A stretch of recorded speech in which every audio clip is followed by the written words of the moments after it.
Right now, in the hills of western India, there is a temple that was built backwards, not assembled, not raised, stone upon stone, the way nearly every great building in human history was made, carved, downward, out of a single piece of solid rock. More than 1,200 years ago, the builders of this place walked to the top of a basalt cliff and began cutting their way down. By the time they finished, they had removed by most estimates around 200,000 tons of stone. What they left standing was an entire multi-story temple, free of the mountain on every side, courtyards, galleries, carved panels telling whole epics, life-sized stone elephants, a tower roughly 100 feet tall, and all of it, every pillar, every staircase, every sculpture, is one continuous piece of rock. And here is the detail that stops engineers cold. In this kind of construction,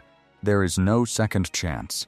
You cannot uncarve stone. One serious miscalculation near the beginning, one cut in the wrong place, and decades of work are ruined forever. As far as anyone can tell, they never made that mistake. Not once. The temple is called Kailasa.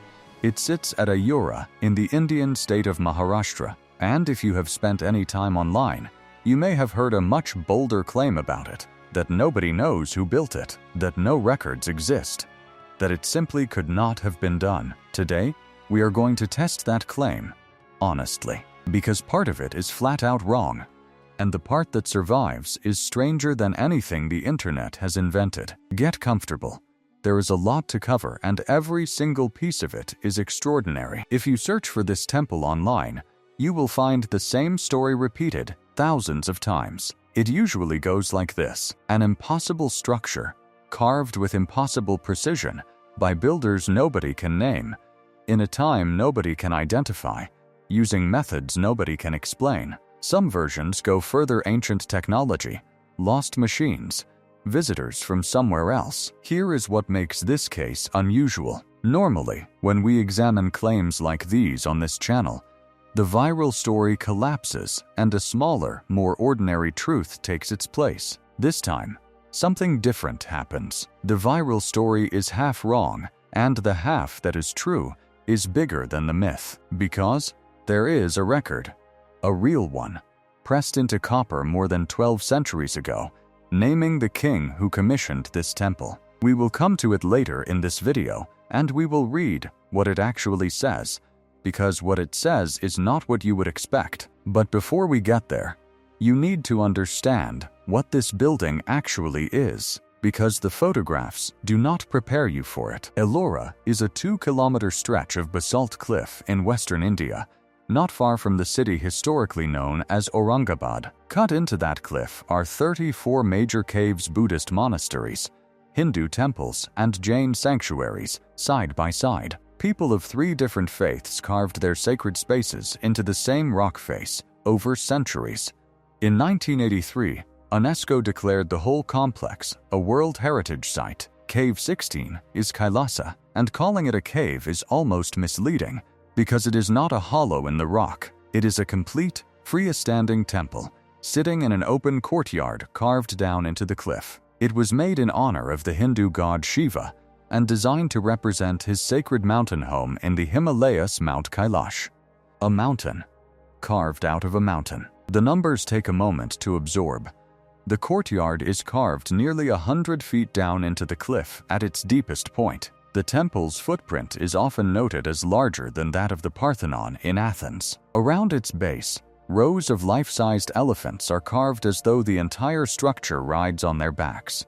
One famous panel shows the demon king Ravana shaking Mount Kailash itself, a sculpture so deep and so layered that the figures seem to move as the light changes. And again, none of this was built. There are no joints, no blocks, no mortar. Everywhere you look, you are looking at one single, continuous piece of basalt, which raises the obvious question: how on earth do you make something like this? Every other monumental building in the ancient world, the pyramids, the Greek temples, the cathedrals, was built from the ground up. If you made a mistake, you could take a block out and replace it. Construction was forgiving. Kailasa was made the other way around. Based on the evidence in the rock itself and on unfinished excavations elsewhere at Ellora that were abandoned mid-process, researchers believe the work began with 3 enormous trenches cut straight down into the cliff top. Those trenches isolated a single gigantic block of basalt from the mountain around it. Then, the carvers started at the top of that block and worked downward. The tower was finished first, then the roof line, then the upper galleries, the halls, the pillars, and finally the base, with its parade of stone elephants. The building emerged from the rock, the way a sculpture emerges from marble, except this sculpture is the size of a city block, and people would walk inside it. The tools, as far as we can tell, were simple: iron chisels, hammers, picks, wedges, and levers. No machines, no explosives. And to be clear and honest with you, working basalt with iron tools is possible. It is hard, punishing work, but it is possible. The mystery of Kailasa was never really about the tools. The mystery is the planning. Think about what carving downward actually demands. Before the first chisel touched the cliff, someone had to hold the entire finished temple in their mind: every hall, every pillar, every staircase, every drainage channel in 3 dimensions, buried inside a mountain that no one could see into. Cut a ceiling too thin, and the hall below collapses years later.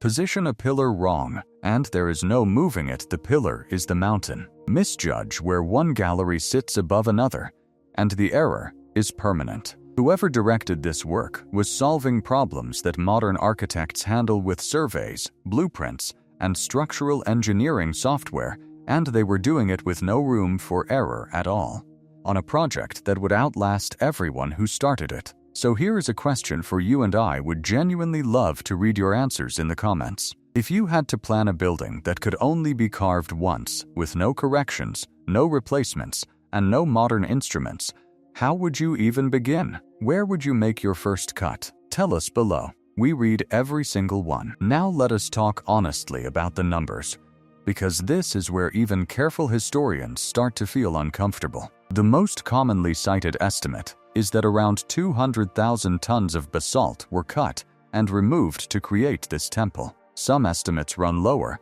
some considerably higher. The honest answer is that nobody has measured it precisely. But even the cautious figures describe one of the largest single excavations ever attempted by hand anywhere on Earth. Tradition holds that the main work was completed in roughly 18 years, and that is where the arithmetic starts to strain. Remove 200,000 tons in 18 years, and you are clearing dozens of tons of rock every single day, year after year, without pause, while simultaneously carving sculpture fine enough to show the expressions on a demon king's faces. Some scholars find that pace difficult to accept. They point to the temple's mix of distinct artistic styles and argue the work more likely spanned several reigns, perhaps generations. The truthful position is that the timeline is still debated. And then there is the question that visitors almost always ask, and that sounds almost childish until you sit with it. 200,000 tons of broken rock is a small mountain. Where did it all go? There is no obvious heap of debris in the surrounding landscape that has been firmly matched to the excavation. It was presumably hauled away, basket by basket, and scattered or reused, but the simple truth is that no one has conclusively shown where the mountain went. Now a story, and I want to be clear before I tell it. This is a legend, written down in a medieval text centuries after the temple was made. It is not history, but it is a beautiful window into how people long ago tried to make sense of this place, because even they found it hard to believe. The legend tells of a king who fell gravely ill and a queen who prayed to Shiva for his life. She vowed that if he recovered, she would build a temple in the god's honor, and that she would fast until she saw its crowning spire with her own eyes. The king recovered, and the queen's vow became a crisis. A temple takes decades. A spire is the last thing finished. She would starve long before it rose. Then, an architect named Kokasa stepped forward with an answer no one had considered. He would not build the temple from the ground up. He would carve it from the top of the mountain down, so that the spire would appear first, within days, and the queen could eat. It is only a story, but notice what the story is doing. Even in the medieval imagination, the strangest fact about this temple, that it was made from the top down, demanded an explanation. People have been standing in front of Kailasa asking our exact question for the better part of 1,000 years. So let us return to the viral claim that there are no records and nobody knows who built this temple. It is time to put that claim under the light. Here is the kernel of truth in it. The temple itself carries no dedication. There is no inscription on Kailasa's walls saying who commissioned it or when. For a monument this important, that silence is genuinely odd, and it is the seed from which the whole internet myth has grown. But the temple is not the only place records survive. Around the year 812, roughly a generation after the temple is thought to have been completed, a royal land grant was issued in Western India, inscribed on plates of copper. Almost in passing, it praises a king named Krishnaraja Krishna I, ruler of the Rashtrakuta dynasty, who reigned from about 756 to 773 as the patron of a magnificent Shiva temple at a place called Ellapura. Ellapura is the old name for Ellora. A second inscription, found far to the south, points the same way. So we have a name. We have a dynasty, one of the great powers of medieval India. We have a period. Historians can even trace where the artistic style came from. After the Rashtrakutas defeated their southern rivals, they appear to have brought master sculptors north from earlier temple traditions. The claim that nobody knows who built it does not survive contact with the evidence. And yet, if you think that copper plate closes the case, wait until you hear what it actually says. Royal inscriptions in the ancient world are usually predictable. They flatter the king. They list his conquests. They tell you the monument was glorious and leave it at that.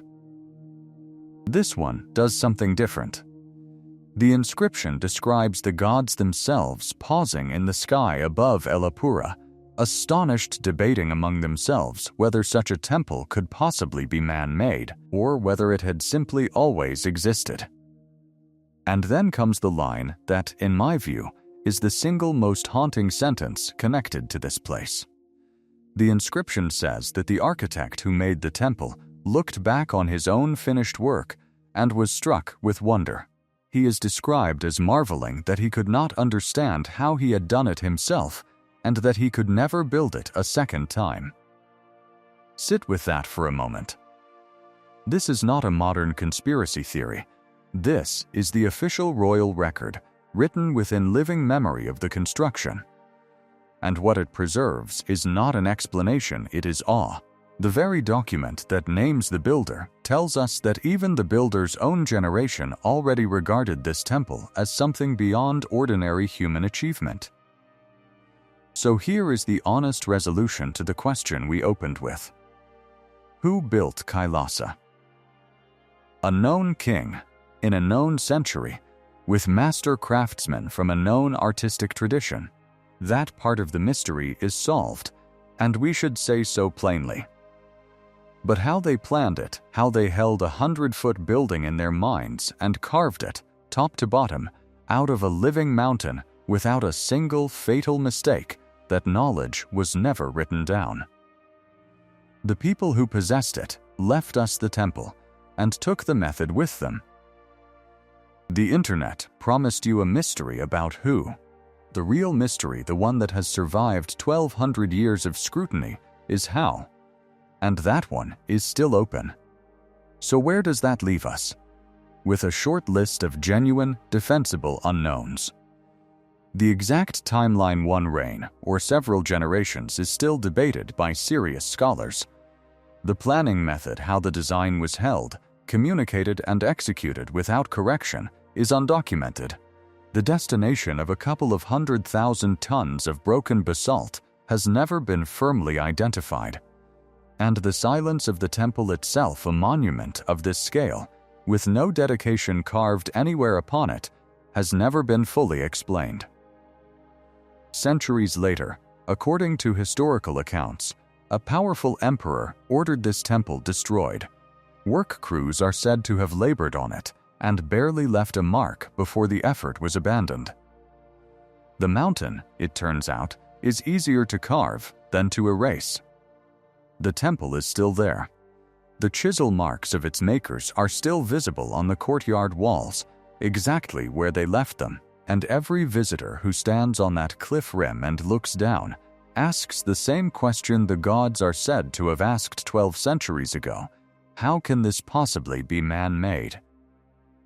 You know, one of the things I find most moving about Kailasa is this. The people who made it were not trying to fool anyone.